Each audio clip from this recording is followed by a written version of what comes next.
Gobierno y Tribunal Supremo de Justicia abren diálogo para atender demandas presupuestarias tras amenaza de paro. Ministro de Economía califica como política la advertencia de paro judicial. Empresarios ven el nuevo tipo de cambio como un paso hacia la normalización económica. Transportistas advierten posible ajuste de tarifas por alza en el costo de repuestos. Comité Cívico de Santa Cruz presenta denuncia penal en contra de Morales, Salazar y Argollo por bloqueos. Enfermos renales anuncian huelga de hambre tras romper el diálogo con el Ministerio de Salud. En el panorama internacional, esperanza de hallar sobrevivientes de terremotos se apaga en Venezuela. Demandan a Maduro en Estados Unidos por ejecuciones extrajudiciales en Venezuela. Todas las noticias están en 24 horas.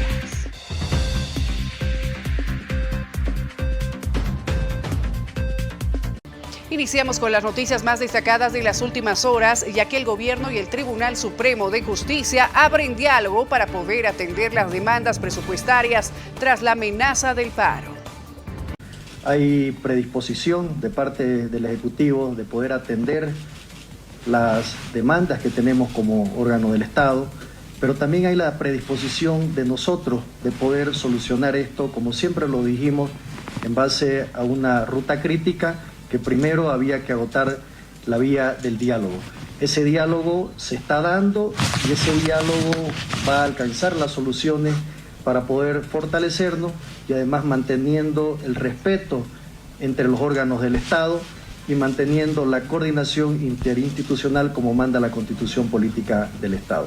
Hemos trabajado, como dijo el presidente del Tribunal Supremo, el doctor Román Saucedo, estamos encaminados a resolver esto, se derivarán todas estas peticiones a los ministerios que correspondan y anunciarles con gran satisfacción que estamos encaminados a resolver los pedidos y la interrelación entre poderes que debe existir en democracia.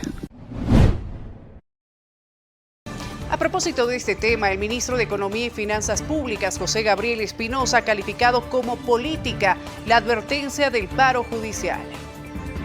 Esta posición es más política que otra cosa. Y por los análisis y la lectura incluso judicial que he visto, creo que hay normativa que impide que la justicia entre en paro. Esto no es un gremio, esto no es un sindicato. Yo creo que le daría a la justicia el valor que se merece. No solamente es un tema de exigir presupuestos, sino que habría que pensar seriamente cómo se administran los recursos, hacia dónde van los recursos y segundo, obviamente en el ámbito de la transformación del Estado, cuál es el tipo de justicia que queremos, para qué queremos presupuestos. Si no hay un plan claro, evidentemente se va a continuar con el gasto y con el déficit y eso es algo que no puede sostenerse. Lo que ellos quieren, entiendo, es un incremento sobre el 5% del presupuesto. Eso, hoy por hoy, nos plantea una discusión difícil de responder y habría que, de nuevo, y esto es un poco lo que pasaba con la COP, si le subo al 5% de presupuesto a la justicia, ¿a quién le quito? Porque hoy día los recursos son escasos y hay que ser absolutamente claros. Y acerca de esta noticia que en las últimas horas ha dado mucho de qué hablar, hay más repercusiones. Esta vez el expresidente Jorge Tuto Quiroga ha respaldado que exista más presupuesto para el ámbito judicial, pero rechaza la paralización. A ver, yo el tema presupuestario lo comprendo y aquí en esta mesa ustedes me han escuchado desde enero el decir que la negociación presupuestaria máxime después del año con la inflación más alta de la historia, 20% fue la inflación el año pasado, y pretender, como se hacía con el decreto en enero, en febrero, de que iba a ser cero el incremento, no era factible, no era viable. Y los bloqueos apagaron o sacaron del escenario de la discusión pública las discusiones presupuestarias del Poder Judicial, que necesita un ajuste presupuestario, del sector salud, que requiere un ajuste presupuestario, y no lo he visto, de las Fuerzas Armadas, que no lo he visto, de gobernaciones y alcaldías. Esos temas van a volver a estar en la mesa de discusión. Pero, dicho eso, entiendo la legitimidad de las demandas presupuestarias, tenemos que impulsar reformas, pero dos cosas, no puede un poder del Estado parar, por definición. La continuidad de la función administrativa en poderes estatales está por encima de cualquier otro criterio. Y ante este panorama en la justicia en nuestro país, la decana del Tribunal Supremo de Justicia, Rosemary Ruiz, ha afirmado que la falta de presupuesto está perjudicando a la población porque esto provoca retrasos en los procesos judiciales. Nosotros tenemos las puertas abiertas, estamos muy abiertos. Son temas que nos interesa no solo a nosotros como órgano judicial, sino que debe interesar a cada uno de los ciudadanos.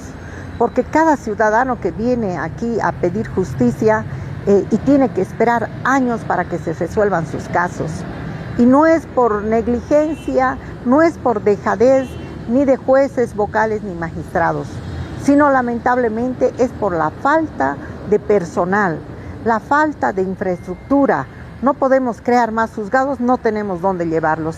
No podemos otorgar mayor personal, no tenemos dónde colocarlos. No tenemos los medios tecnológicos suficientes para poder administrar una justicia pronta y cumplida. Se nos cae el sistema, no tenemos hojas, no tenemos tóner.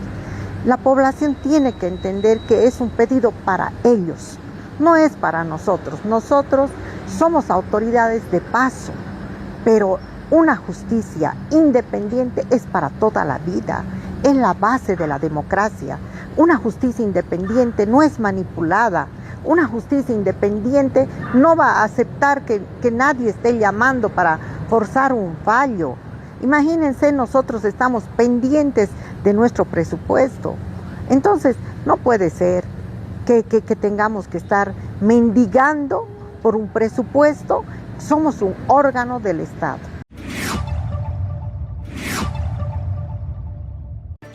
En otra noticia, esta vez el vicepresidente de Estado, Edman Lara, rechaza el proyecto para designar magistrados interinos y convoca a una reunión en la Asamblea Legislativa Plurinacional. He tomado conocimiento de un proyecto de ley que ya está en la Cámara de Senadores, con el cual se pretende designar a 5 magistrados faltantes del Tribunal Constitucional Plurinacional y 2 magistrados del Tribunal Supremo de Justicia, sin ser elegidos en una elección judicial complementaria. Denuncio la irresponsabilidad de designar magistrados interinos. Esta medida vulnera la Constitución y constituye un acto maquiavélico e ilegal. Designar magistrados por ley es inconstitucional, es volver al pasado que tanto daño le hizo a Bolivia. La Constitución no deja margen para interpretaciones que constituyen la voluntad del pueblo. Los magistrados deben ser elegidos por voto ciudadano. Esperemos que la Cámara de Senadores deseche este proyecto. La justicia está en su peor momento. Sus demandas no son atendidas y se les acusa de actitud sindical solo por pedir condiciones para trabajar. Mi respuesta es una sola. Convoco a que nos sentemos este jueves. La Asamblea no va a eludir su responsabilidad. Pedir presupuesto para modernizar, para que la justicia llegue a la gente, no es ser sindicalistas, es defender el Estado de Derecho. Y por su parte, desde el Gobierno Nacional, a través del viceministro de Coordinación Legislativa, Wilson Santamaría, niega la intención de designar magistrados interinos o por decreto presidencial. El Gobierno Nacional no envió ningún proyecto, el órgano ejecutivo no ha enviado ningún proyecto. Nosotros conocemos de seis proyectos a la fecha en la Comisión de Constitución, en la Comisión de Justicia Plural en Diputados, en el Senado, en la Comisión de Constitución del Senado, y todos los proyectos tienen diferentes aristas, desde hacer elección judicial, sin explicar cómo se hace para no tener magistrados en diferentes cómputos, la habilitación de suplentes, este documento que ustedes han conocido ayer, que serán parte del debate. Lo cierto, y el Gobierno Nacional tiene un compromiso claro, es que necesitamos garantizar el funcionamiento de toda la institucionalidad del órgano judicial. Y en ese sentido se harán las discusiones respectivas en las comisiones de Constitución, en las diferentes cámaras como corresponde. Cuando esos proyectos sean oficializados, el gobierno tendrá una posición. a través de la instancia respectiva. Por ahora lo que conocemos son especulaciones, propuestas no oficiales, y cuando aquello se oficialice, el gobierno nacional tendrá una posición. Hablamos ahora del panorama político en el país, ya que el ministro de Obras Públicas, Servicios y Vivienda, Mauricio Zamora, afirmó que el gobierno no puede resolver en tan solo 7 meses los problemas acumulados durante décadas de las anteriores gestiones del movimiento al socialismo. También la autoridad ha señalado que la actual administración solo ha podido gobernar de manera efectiva durante 3 meses. Esto debido a los bloqueos y conflictos registrados en Bolivia. No se olviden de que el gobierno de nuestro presidente Rodrigo Paz, donde me incluyo, estamos 7 meses. De los 7 meses hemos trabajado 3 meses. Todo lo que sea un bien común para la población es bienvenido. Ahora hay un tema muy importante que yo valoro de nuestro presidente Rodrigo, y lo dice cada vez. Él prefiere el bien común a la popularidad. Los anteriores políticos o la vieja política tomaba decisiones en su popularidad. En cambio, el presidente Rodrigo Paz está tomando decisiones para el bien de los bolivianos, más allá que le afecte la popularidad. Fíjense, el levantamiento de la subvención, el tema cambiario, todas las decisiones que se está tomando son para el bien común de los bolivianos. Quizás le afecte la popularidad, pero estamos pensando en hacer bien las cosas. ¿Pero es posible una nacionalización de autos chutos, ministro? Todo es posible, hay que sentarse, como yo siempre digo, que hay que sentarse en mesas, ver, y si es bueno, hay que nacionalizar los autos chutos, pero hay que hacer análisis, ¿no?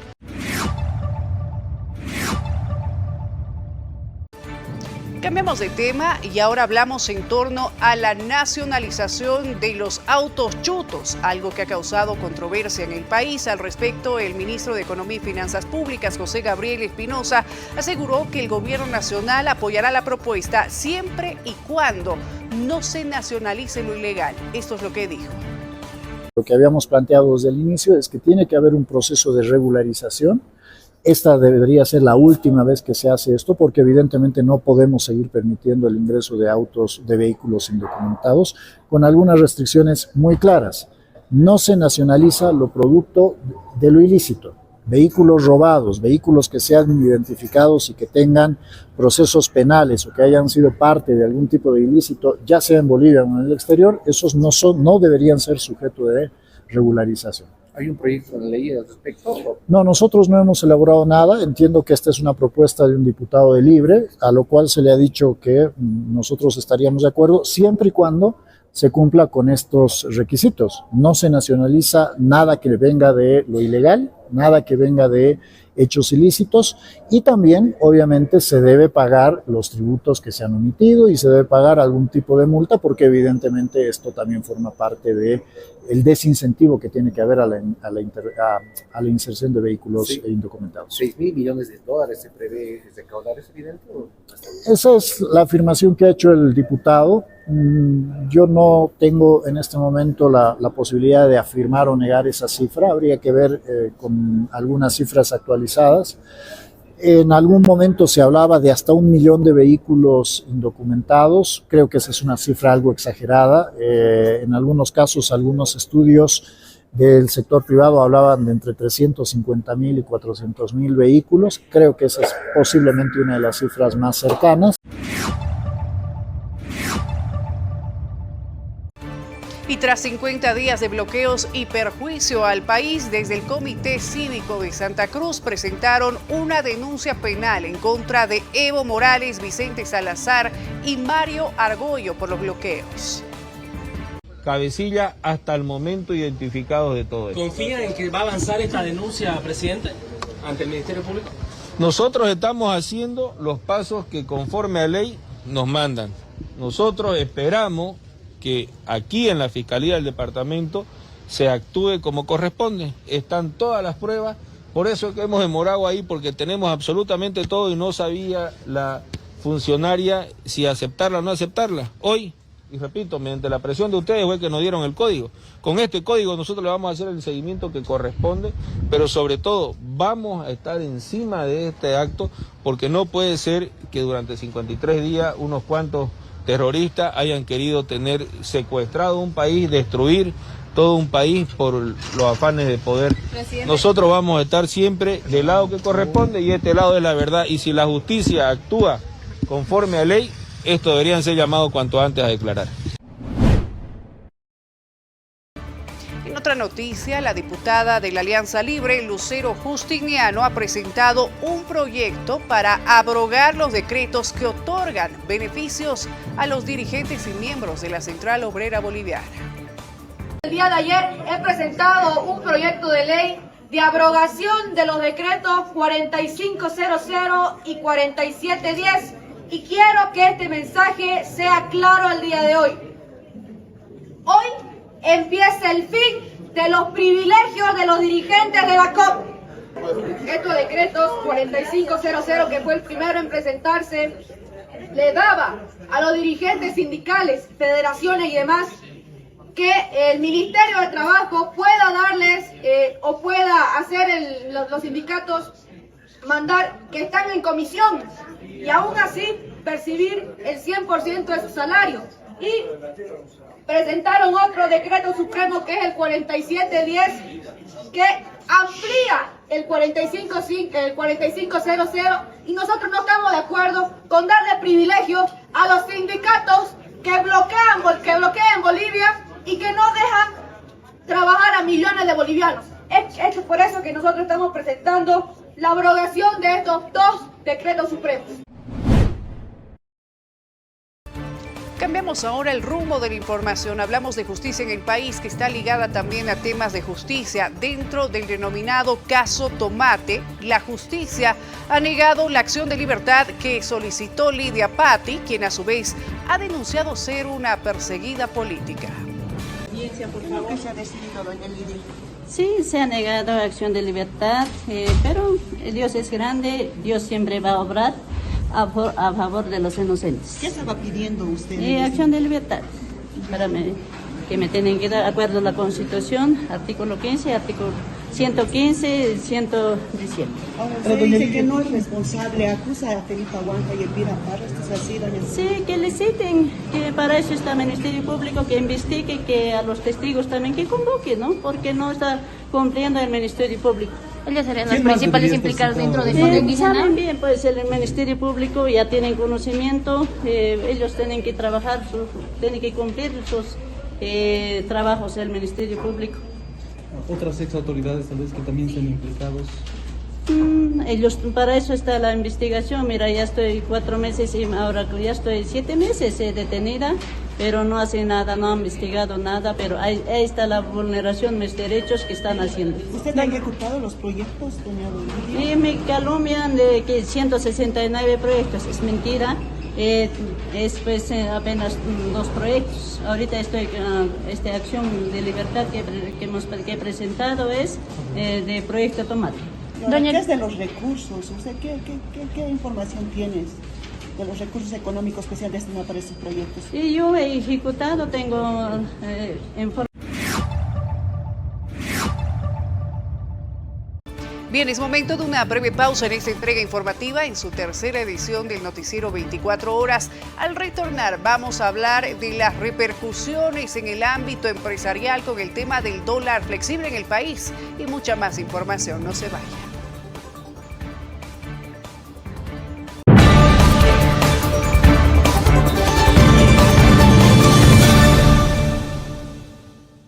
Ahora disfruta el nuevo Combo TV Smart Total de Entel. Un combo que lo tiene todo. La Liga Boliviana, la Copa del Mundo, juntos y en exclusiva por Entel Gold. Instalación por un boliviano. Tarifas con descuento por los primeros 3 meses desde la instalación. Y además, adición hasta 4 líneas móviles por un boliviano cada una el primer mes. Disfruta todo en uno con planes desde 239 bolivianos. No esperes más. Elige el plan a tu medida. Solo con Entel. Esta empresa está regulada y fiscalizada por la ATT.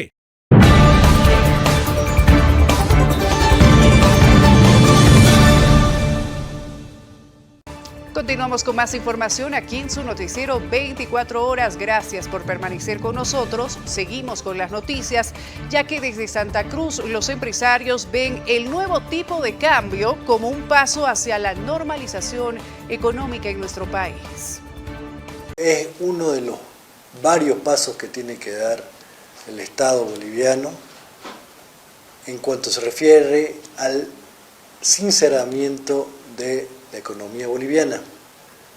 Entonces aplaudimos este paso, pero falta mucho más por hacer para que el país entre en un esquema de normalización, ya que antes vivíamos una burbuja que no era real, que lamentablemente o para bien estalló esta burbuja y ahora tenemos que entrar a un esquema real mundial con un valor real del boliviano ante el dólar americano, un valor real también que necesitamos como bolivianos o como país, un valor real del diésel, de la gasolina. Tienen que liberar y a sincerar este tema porque seguimos subvencionando la gasolina y el diésel en el país. Nosotros apoyamos.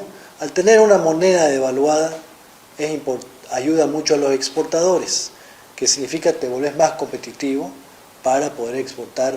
El tipo de cambio actual se basa en la demanda de dólares que tiene el Estado boliviano y sus consumidores y la oferta de dólares que hay. Entonces esto va a variar día a día.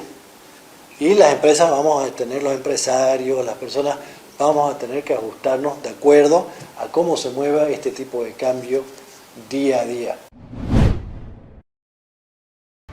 Por su parte, desde el sector de los transportistas advierten un posible ajuste de las tarifas, esto por el alza del costo de los repuestos debido al tipo de cambio del dólar.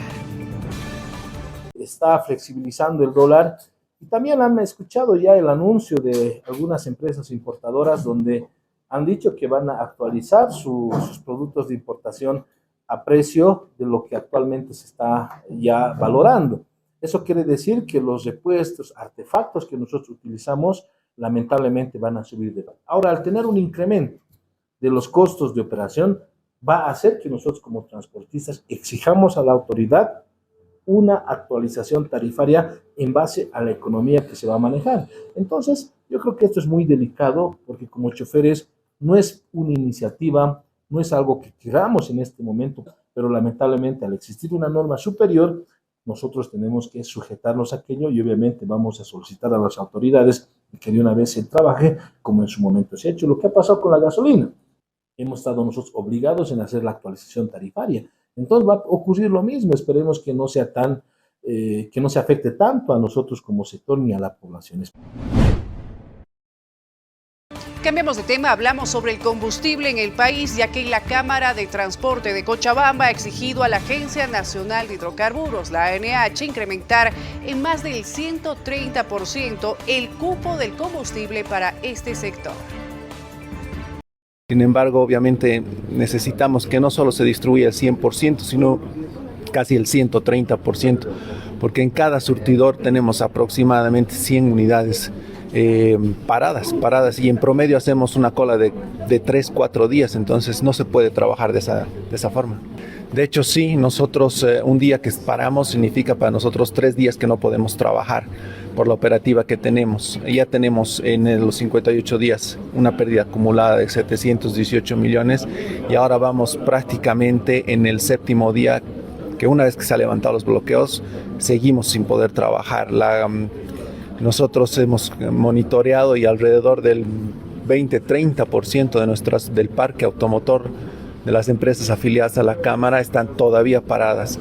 Empiezan las obligaciones con impuestos, con gestoras y demás y no tenemos nada. El sector está muy preocupado porque no hemos recibido ninguna respuesta de parte del gobierno a las peticiones que hemos hecho. Esperemos que en el escenario en que nos encontramos hoy día podamos tener más apoyo y en conjunto poder conseguir algo. No le estamos pidiendo que nos regale nada, simplemente que nos permita trabajar y estabilizarnos.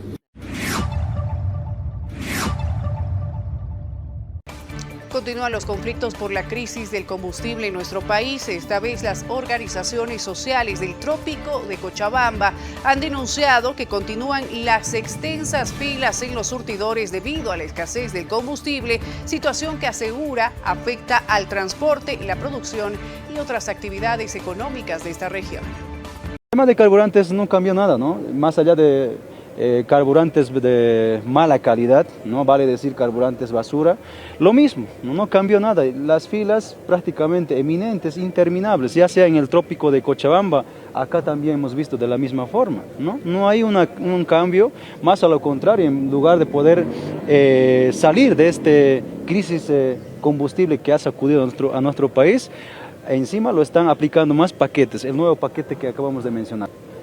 bueno, esto prácticamente aquellos que tienen la plata suficiente van a poder, ellos no van a ser afectados con esta importación. Pero ¿qué hay de los demás compañeros, hermanos y hermanas que son de bajos recursos económicos? No olvidemos que esta importación prácticamente va a abrir el negocio, el lucramiento de los grandes empresarios. Y eso es ayudar, es como una oportunidad de los amiguitos del actual gobernante, de los empresarios, que van a disparar el precio. Segundo, es un mecanismo de poder, esto ya se venía, es un mecanismo de poder desacreditar a la empresa estatal como es Yacimientos Petrolíferos Fiscales Bolivianos. ¿De qué forma? A tal grado van a salir con la excusa de que esta empresa es inoperante, insuficiente. Es lo último que acontece en la información en esta jornada. Se lo presentamos aquí en Palenque TV. Para encontrar una solución al tema de abastecimiento de diésel al sector agroindustrial, sector agropecuario. Como ustedes saben, el país ha estado bloqueado por más de 50 días y eso ha afectado el suministro normal de carburantes. Bueno, nosotros tenemos la intención de trabajar conjuntamente como lo hemos venido haciendo con la CAO. No le puedo dar una fecha exacta porque no me gusta hacer eso, a mí no me gusta especular, no tengo una varita una bola para ver qué va a pasar, pero nosotros estamos llevando el esfuerzo más grande humanamente posible para que todo esto se resuelva. Cambiamos ahora completamente el rumbo de la información, hablamos de temas de salud, ya que el sector de los enfermos renales anuncian una huelga de hambre, esto tras romper el diálogo con el Ministerio de Salud. De la ministra y de todo su equipo, ministra, viceministro del programa de redes y del programa de salud renal, porque no tienen entendimiento, constantemente están con la misma cantaleta. Y ya estamos cansados. Nosotros deberíamos estar ahorita descansando porque hacemos nuestras diálisis y no podemos estar parados o estar viniendo constantemente a estas reuniones. Sí nos han escuchado nuestras preocupaciones que tenemos, ¿ya? Y supuestamente su mamá de la ministra era una enferma renal, pero no lo creo. Viendo esta situación, ella debería agilizar todos estos pagos a los centros médicos. En caso contrario, se está haciendo la burla de la humanidad y somos enfermos vulnerables a todo lado. Ya no hay confianza entonces. No tenemos confianza ya, hemos solicitado documentación para poder tener un respaldo o hacer un documento. No han querido, han seguido con la misma cantaleta, de tal forma se ha roto el diálogo y mañana ya comenzamos con las medidas de presión. Mientras tanto, ¿qué va a pasar con los enfermos renales? ¿Qué le dicen a usted, sus compañeros? Están bastante preocupados, no saben qué hacer, porque no hay dinero, no hay plata para comprar insumos, medicamentos, jeringas, filtros. Y así es como lamentablemente el sector de los enfermos renales y el Ministerio de Salud rompieron el diálogo y ahora más de 1.000 pacientes de la ciudad del Alto se quedan nuevamente desamparados y en la incertidumbre. Ellos exigen el abastecimiento de medicamentos y también el pago de salarios al sector salud. Buenas tardes, muchas gracias. Soy el representante legal de los enfermos renales. Bueno, hemos agotado todas las instancias aquí en el programa renal, toda vez que no nos dan ninguna información con respecto a los pagos. En ese sentido, nosotros hemos agotado todo diálogo porque eso es lo que nos ha mencionado la ministra para que podamos acceder a ella, me parece. Entonces, en ese entendido, nosotros nos hemos salido del diálogo, puesto que es lo mismo de todos los años que hemos estado.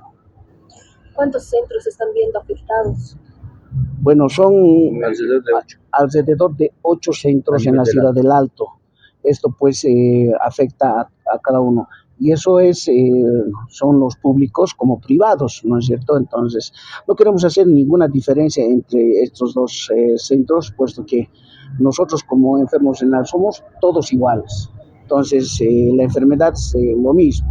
Entonces, estamos luchando nosotros como como la directiva para poder que nuestros compañeros estén tranquilos pues con los pagos y que los profesionales médicos que nos atienden también allá estén pues satisfechos, porque ellos tampoco no están gozando nada de eso. Cambiamos de información y preste atención a la siguiente noticia, ya que el director del Observatorio San Calixto de La Paz reporta sismos moderados y prevé un ingreso de actividad desde el sur. Aquí de los detalles. Bolivia tiene 4 zonas sismogénicas: superficial, intermedios, profundos y lejanos. ¿Dónde se encuentran estos? Es dependiendo del tipo de sismo que tenemos. Cochabamba, Santa Cruz, Chuquisaca es una zona que tiene sismos superficiales que pueden ser los más peligrosos. ¿Cómo estamos avanzando en esto? Ya se ha presentado en 2023 la norma boliviana de diseño sísmico. Esta norma nos da los lineamientos para poder construir edificaciones de más de 3 plantas y evitar que estas edificaciones nuevas colapsen en caso de un terremoto que supere ciertas magnitudes.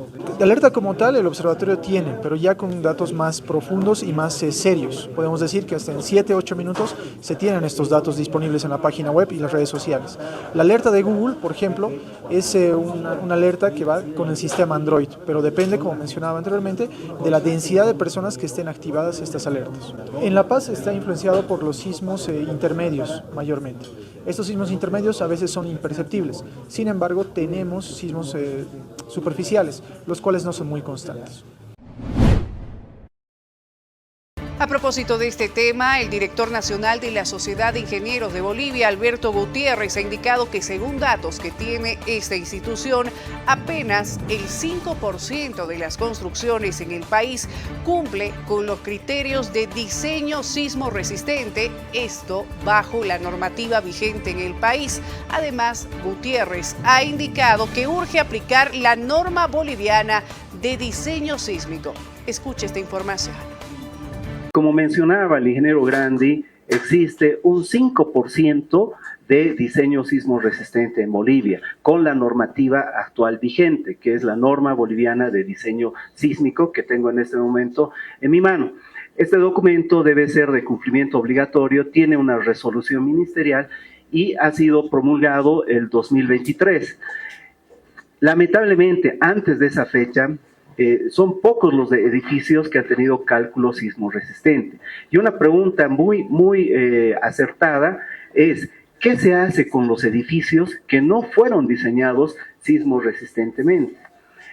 Es ahí donde otra vez entra en acción la norma sísmica. Lo que hay que hacer es un modelo estructural de cómo se ha construido, con cargas estáticas, cargas gravitacionales, hacer otro modelo estructural con cargas dinámicas, cargas sísmicas, y hay que diseñar un reforzamiento a las estructuras que no han tenido el diseño sismo resistente.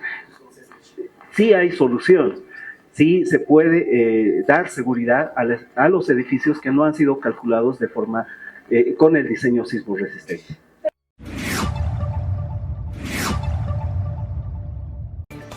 Es momento de una pequeña pausa en esta entrega informativa. Al retornar vamos a hablar de temas de salud, el sarampión, algo que no hay que dejar de lado, y mucha más información en el país y el mundo. Quédese con nosotros.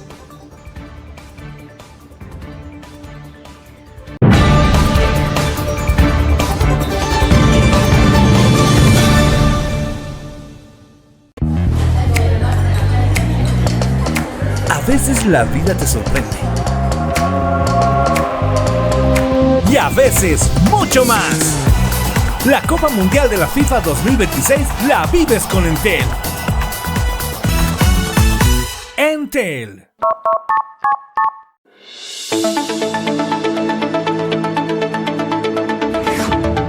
La cumbre de presidentes del Mercosur mostró el martes en Paraguay las diferencias entre sus socios por la implementación del acuerdo con la Unión Europea y expresó su solidaridad con Venezuela tras los mortíferos terremotos que golpearon al país la semana pasada. El presidente paraguayo Santiago Peña, anfitrión de la cita y encargado de traspasar la presidencia pro tempore del bloque a Uruguay, abrió la cumbre con una dura crítica a las asimetrías internas del bloque económico y político. Y a 35 años de la creación del Mercosur, en 1991, Peña hizo un fuerte reclamo. Exigió resultados concretos del acuerdo con la Unión Europea, firmado en enero y cuya ratificación por el bloque de Europa sigue pendiente. Peña denunció el sabor amargo que dejó a su país la implementación inicial del acuerdo. El mandatario paraguayo hacía referencia al sensible problema del reparto de cuotas de exportación con preferencias arancelarias en el bloque regional para los productos destinados a la Unión Europea, mientras que el bloque europeo ofrece cuotas de importación con beneficios arancelarios.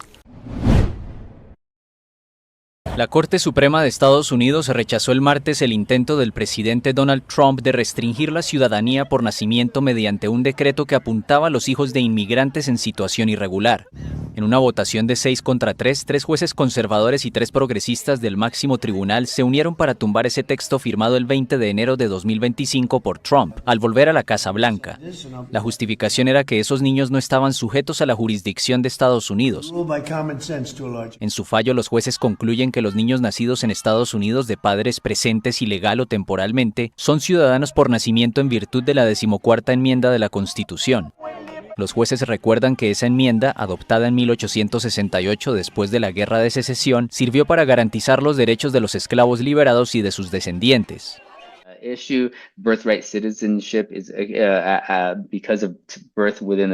La ciudadanía por derecho de nacimiento, es decir, por haber nacido dentro de un país, es en realidad bastante común en las Américas. Miles de sudafricanos se manifestaron el martes en varias ciudades para exigir la expulsión de migrantes sin papeles, en un contexto de creciente tensión social en la primera economía del continente donde el desempleo supera el 30%. Las movilizaciones convocadas sin base legal estuvieron marcadas por incidentes aislados y un amplio despliegue policial, especialmente en Johannesburgo, el corazón económico del país, donde se registraron saqueos. En Durban, un extranjero murió al caer desde un edificio aparentemente por miedo a ser perseguido. En esa ciudad portuaria, algunos manifestantes marcharon con atuendos tradicionales zulúes, mientras líderes del movimiento rechazaban las acusaciones de xenofobia. Esto no es xenofobia y no es movilización étnica, es una lucha por el bienestar social de Sudáfrica en particular y de África en general.